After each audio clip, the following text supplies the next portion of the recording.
Rolle's Royals এই পৃথিবীর সবচেয়ে দামি এবং বিলাসবহুল গাড়ি বানিয়ে থাকে। এই দুনিয়ার বড় বড় ধনী ব্যক্তিরা একটি রোলস রয়েলস কেনার স্বপ্ন দেখে থাকে। কিন্তু আপনি কি জানেন, এই বিলাসবহুল গাড়ির কোম্পানি এমন একজন ব্যক্তি দ্বারা শুরু হয়েছিল যার পুরো ছোটকাল চাইল্ড লেবারে কাজ করতে করতে কেটে গিয়েছে। কাহিনী শুরু হয় 1863 সালে। ইংল্যান্ডের এক ছোট্ট গ্রামে জন্ম হয় হেনরি রয়েসের। যখন হেনরির বয়স 4 বছর, তখন তার বাবার বিজনেস শেষ হয়ে যায়। তখন পুরো ফ্যামিলিকে রাস্তায় নেমে আসতে হয়। এটা তো কেবল সমস্যার শুরু। এরপর 9 বছর বয়সে রয়েস তার বাবাকে চিরদিনের জন্য হারিয়ে ফেলে, যার কারণে তার মাকে মানুষের বাসায় কাজ করে দিন অতিবাহিত করতে হয়, আর রয়েস নিউজ পেপার ডেলিভারি করতে লাগে। সে সময় রয়েসের ফিউচার অন্ধকারে ছেয়ে যায়। কিন্তু 14 বছর বয়সে তার জীবনে একটি টার্নিং পয়েন্ট চলে আসে। তার এক আন্টি তাকে দ্য গ্রেট নর্দার্ন রেলওয়ে কোম্পানিতে কাজের ব্যবস্থা করে দেয়। পরের 3 বছর রয়েস দিনরাত এক করে দেয়। সেখানে সে কার্পেন্ট্রি, ম্যাথ এবং সবচেয়ে গুরুত্বপূর্ণ ইলেকট্রনিক্সের কাজ শিখে ফেলে। সে এসব কাজ শিখে 17 বছর বয়সে একজন ভালো মেকানিক হয়ে গিয়েছিল। 21 বছর বয়সে সে ম্যাক্সিম ওয়েস্টার্ন কোম্পানিতে অ্যাজ এ ইঞ্জিনিয়ার হিসেবে কাজ করেছিল। কিন্তু ফাইন্যান্সিয়াল কিছু কারণে এই কোম্পানি বন্ধ হয়ে যায়। সেই সময় রয়েসের কাছে আরও কিছু কোম্পানির জবের অফার ছিল, কিন্তু সে তার নিজস্ব ইলেকট্রনিক কোম্পানি খোলার চিন্তা ভাবনা করছিল। সে 20 পাউন্ড দিয়ে ম্যানচেস্টারে একটি ছোট মেকানিক্যাল অফিস খুলে বসে, যার নাম দেয় FH Royce and company. Business বড় করার জন্য রয়েস যে কাজ পেয়েছে সেই কাজই করেছে, যেমন সেলাই মেশিনের কাজ, ইলেকট্রনিক ফিটিংস, আরও অনেক কিছু। কিন্তু রয়েস দেখে সময়ের সাথে সাথে ইলেকট্রিক লাইট এবং ফিটিংসের চাহিদা দিন দিন বেড়ে চলেছে। সেজন্য সে ল্যাম্প, বাল্ব হোল্ডার, ইলেকট্রিক ডোর ম্যানুফ্যাকচারিং কাজ চালু করে দেয়। এই কাজের মাধ্যমে তার কোম্পানির ভাগ্য বদলে যেতে থাকে। 1900 সালে তার কোম্পানির সেলস 20,000 পাউন্ড ক্রস করে যায়। এভাবে 38 বছর বয়স অবধি তার একটি সুখের ফ্যামিলি ছিল।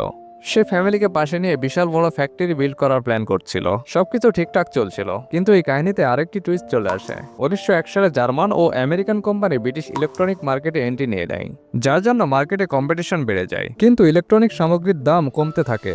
এত কষ্ট আর মেহনতির মাধ্যমে তৈরিকৃত বিজনেস শেষ হতে দেখে রয়েসের হালাত খারাপ হতে শুরু করে। যখন সে ডাক্তারের কাছে যায়, ডাক্তার তাকে একটা অ্যাডভাইস দেয়, আর এই অ্যাডভাইসেই তার জীবন পাল্টে যায়। ডক্টর তাকে একটি মনোরম পরিবেশে থাকার কথা বলে, তার সাথে সাথে তাকে একটি গাড়িও কেনার কথা বলে, যেন সে একটু রিল্যাক্স করতে পারে। রয়েস ডক্টরের কথা মতো কিছুদিন সময় নেয়।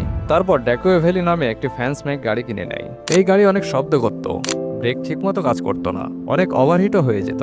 রয়েসের মতো একজন পারফেক্ট মানুষের কাছে এই গাড়ি একদমই বাজে ছিল। তাই সে ডিসাইড করে সে নিজে এই গাড়িটি মডিফাইড করবে, যাতে করে সে স্বাচ্ছন্দ্যে ট্রাভেল করতে পারে। মডিফাই করতে গিয়ে সে সম্পূর্ণ এই গাড়িটাকে রিডিজাইন করে ফেলে। এই রিডিজাইনকৃত গাড়িটি অরিজিনাল ড্যাকুয়ে ভ্যালি থেকে অনেক সুন্দর এবং আধুনিক মনে হয়, যা দেখে সে নিজেই অবাক হয়ে যায়। আর এখান থেকে তার মধ্যে নিজস্ব গাড়ি বানানোর অনুপ্রেরণা জাগে। সে ছোট্ট একটি টিম বানায় এবং গাড়ির ডিজাইন করা শুরু করে। সব পার্টসের ড্রয়িং শেষ হওয়ার পর সেগুলোকে তৈরি করার জন্য ওয়ার্কশপে পাঠানো হয়। সে সময় গাড়িগুলোতে যেসব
লিস্ট করে ফেলে।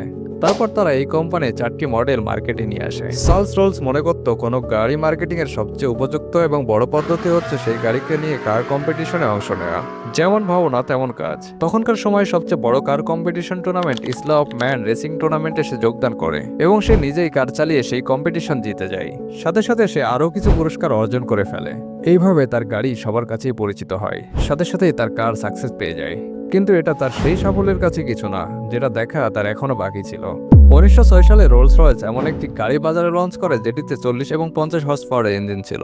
এটির কালার ছিল সিলভার এবং এটি চালানোই খুবই স্মুথ ছিল। এটি দুনিয়ার প্রথম গাড়ি যেটিতে কোনো শব্দ হতো না, একদম ভূতের মতো চলতো, যার জন্য এটির নাম রাখা হয় সিলভার ঘোস্ট। এই গাড়িটাকে টেস্ট করার জন্য 24,000 কিলোমিটারে একটি টেস্ট প্ল্যান করা হয়। সাপ্তাহিক ছুটি রবিবারকে বাদ দিয়ে পুরো 2 মাস দিন এবং রাত একাধারে এই গাড়িটি চালানো হয়। এবং এই গাড়িটি কোনো ইস্যু ছাড়াই চ্যালেঞ্জগুলো ব্রাশ করে ফেলে। সে এই গাড়িটিকে আরও কিছু পরীক্ষা করে, সেই গাড়িটির ওপর কয়েন রেখে গাড়িটি চালায়। কয়েনটি মাটিতে পড়ে না, যার মাধ্যমে বোঝা যায় গাড়িটি স্মুথভাবে চলতে পারে। এসব সকল পরীক্ষা নিরীক্ষায় পাশ করার ফলে রোলস রয়েলস পাবলিকের কাছে একদম ফেমাস হয়ে যায়। তারা এই গাড়িটিকে best car in the world মনে করতে শুরু করে। সেই সময় রোলস রয়েলস রাজা রানী এবং শিল্পপতিদের গাড়ি হয়ে যায়।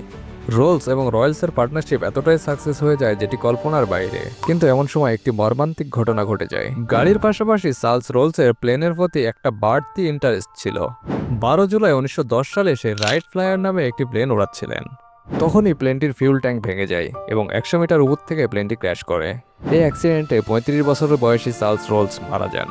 আর এটি ছিল ব্রিটেনে প্লেন ক্র্যাশ হয়ে মারা যাওয়া প্রথম ব্যক্তি। এই ঘটনায় রয়েসের হৃদয় ভেঙে যায়। এর পরপরই তার হেলথের অনেক সমস্যা দেখা দেয়। কিছুদিন পর ডক্টর তাকে বলে তার একটি বয়েল ক্যান্সার হয়েছে। তার একটি সাধারণ অপারেশন হয় এবং ডক্টর তাকে বলে আপনি শুধু 3 মাস এই পৃথিবীতে আছেন। সে ডক্টরের এই কথা মেনে নিয়ে মারা যাওয়ার আগে শুয়ে শুয়ে তার নতুন গাড়ির ডিজাইন নিয়ে কাজ করছিলেন। তার নতুন গাড়ি তৈরি করার মনোবল ইচ্ছাশক্তি ডক্টরের কথাকে ভুল প্রমাণ করে। 3 মাস পর হেনরি রয়েস উল্টো সুস্থ হয়ে যান। সুস্থ হয়ে সে তার গাড়িতে অনেক রকম মেজর চেঞ্জেস করে। তার কোম্পানি একটি নিখুঁত গাড়ি তৈরির কোম্পানিতে স্বীকৃতি পেয়ে যায়। 1913 সালের মধ্যে এই কোম্পানির প্রফিট 90,000 পাউন্ডে দাঁড়িয়েছিল। তারপর সে তার কোম্পানিকে ইন্টারন্যাশনালি এক্সপেন্ড করার চিন্তা ভাবনা করে। ঠিক তখনই শুরু হয়ে যায় বিশ্বযুদ্ধ। প্রথম বিশ্বযুদ্ধে তার কোম্পানির এত পরিমাণ ক্ষতি হয় যে তার কোম্পানির অধিকাংশ শ্রমিকদের ছাঁটাই করতে হয়। এই ক্ষতি থেকে ফিরে আসার জন্য রয়েস এমন একটি পরিকল্পনা করে যার মাধ্যমে তার কোম্পানি আবারও ঘুরে দাঁড়ায়। তৎক্ষণাৎ সে মিলিটারি অফিসারদের সাথে সাক্ষাৎ করে এবং জানতে পারে যে যুদ্ধে ভালো মানের স্টিলের গাড়ি প্রয়োজন। তাই সে সিলভার ঘোস্টকে মডিফাই করে আর্মরেড গাড়িতে রূপান্তরিত করে ফেলে। এরপরেও যুদ্ধে অসুস্থদের ক্যারি করার জন্য স্মুথ গাড়ি প্রয়োজন ছিল, তাই সে ঘোস্টকে নতুনভাবে মডিফাই করে এবং অ্যাম্বুলেন্সে রূপান্তরিত করে। এরপরেও সে সময় ব্রিটিশরা আমেরিকা থেকে প্লেনের ইঞ্জিন ক্রয় করত। আর্মির টেকনোলজিস্টরা ভালো ব্রিটিশ কোম্পানির ইঞ্জিন খুঁজতেছিল। এই সুযোগকে কাজে লাগিয়ে রয়েস প্লেনের ইঞ্জিন তৈরিতে মনোনিবেশ করে। রয়েস নিজেই এয়ার ইঞ্জিন ডিজাইন শিখতে থাকে। 1915 সালে রয়েস প্রথম এয়ার ইঞ্জিন লঞ্চ করে, যার নাম ছিল দ্য ঈগল। এই ইঞ্জিন এতটাই উন্নত মানের হয় যে ব্রিটিশ আর্মি এক বছরে 500 ইঞ্জিনের অর্ডার দিয়ে দেয়। বর্তমানে বেশিরভাগ কমার্শিয়াল যাত্রীবাহী বিমান এবং মিলিটারি প্লেনগুলো রোলস রয়েলসের ইঞ্জিনই ব্যবহার করে থাকে। এরপর 1933 সালে 70 বছর বয়সে হেনরি রয়েস মারা যান। এখন রোলস রয়েলস কোম্পানিকে BMW ওন করে, কিন্তু রোলস রয়েলস এখনও তার বিলাসবহুল গাড়ি বানানোর জন্য বিখ্যাত হয়ে আছে। এখনও কোনো ধনী ব্যক্তি একটি রোলস রয়েলস না কিনে নিজেকে ধনী দাবি করতে পারে না। ভিডিওটি ভালো লাগলে অবশ্যই একটি লাইক দিয়ে সাবস্ক্রাইব করে ফেলুন। ধন্যবাদ।